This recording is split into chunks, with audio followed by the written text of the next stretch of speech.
he put so many good contractors out of business? I don't care if he's Donald Trump or Donald Duck. Right is right, wrong is wrong, and I have to stand up for myself. Donald Trump had basically decided what subcontractors would work in Atlantic City and which ones would not.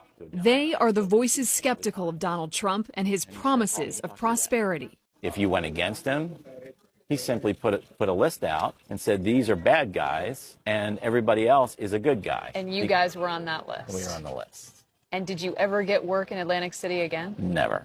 But Donald Trump has framed much of his campaign on his stellar record as a businessman. I'm running to give back to this country, which has been so very good to me. Jobs, jobs, jobs. The three small business owners we just heard from say their contracts with Trump initially looked promising, but in the end, the deals turned disastrous. It was one of those things. It's like, it's Donald Trump. You know, what could go wrong? Stephen Jenkins and his sister Beth Rosser are second-generation owners of Triad Building Specialties, a business built by their father, Forrest. When Trump's Taj Mahal began construction, Triad won the bid to install every toilet partition inside the casino's bathrooms. It was the largest contract their family business had ever landed. We bill $150,000 a month. That's a really good month for us. And this was almost $300,000 in one contract. Everyone was, you know, it was a big job. It was great. But as Triad's workers wrapped up the project, talk started swirling that contractors weren't getting paid. When the Taj Mahal filed for bankruptcy in 1991, Triad was left with this $231,000 claim in court. They say they ended up with a payout of just $70,000. It's hard for me to talk about it, but he wanted all four of us to work. Jenkins gets emotional when he remembers how their father struggled to keep the business standing. It was distraught. It was, you know, he's watching something that he built his whole life start to slip through his fingers. A generous loan, they say, saved the Pennsylvania company. He didn't go to a bank for the loan. He borrowed it off of a friend. I respect a lot about him.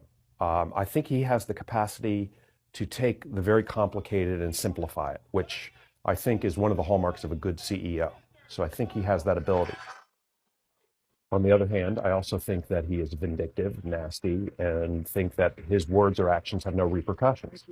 Nat Hyman spent years in litigation with Trump. He respects Trump's shrewd business tactics, but harbors resentment at what it cost his startup costume jewelry business.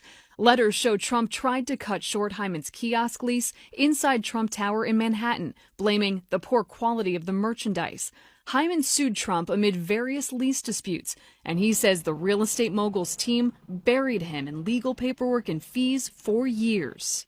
He was hoping that simply by sending me a letter and the force of being Donald Trump, that a 20-something-year-old would roll over and say, go ahead, you know, I'm not going to fight you, you're Donald Trump. He was wrong. I think I spent over $1 million in litigation with him. The bottom line was I would have been much happier, Jess, if he would have left me alone and simply left me to do my business. To him, it was sport, and to me, it was my life. We will make it very, very good for our companies, for our small businesses, and for people that want to survive and do well in our country. Paul Friel scoffs at Trump's words. The Philadelphia cabinetry company founded by his grandfather was forced to file for bankruptcy, he contends, because of Trump's retaliatory tactics. We had already worked for 3 GCs, and every single one of them lived up to the word until Donald Trump came to Atlantic City. He was the first one that told a bunch of small contractors, I don't think I'm going to pay you any more money. And if you don't like it, you can sue me. Friel says his father did try to recoup the $84,000 Trump owed the company for building bases to these Trump Plaza slot machines and the hotel's registration desks and bars. The elder Friel eventually gave up, but Trump seemed to hold a grudge. Friel says he believes his father's company was blocked from working on any future Atlantic City casino projects. I think it surprised him the most that Donald Trump had blackballed him, even though we had an excellent name in Atlantic City. We had already worked in 4 of the first 4 casinos, that he had the ability to tell people, you don't want this company to work for you. Now, Friel says he's speaking out to honor his dead father. He would say, Paul, do this for us, because I was the one son involved in the business.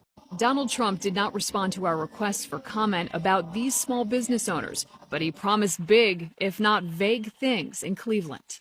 I have made billions of dollars in business making deals. Now I'm going to make our country rich again. He would say, Paul, do this. Let the country know what kind of man this is. And you're doing that. And I'm doing it.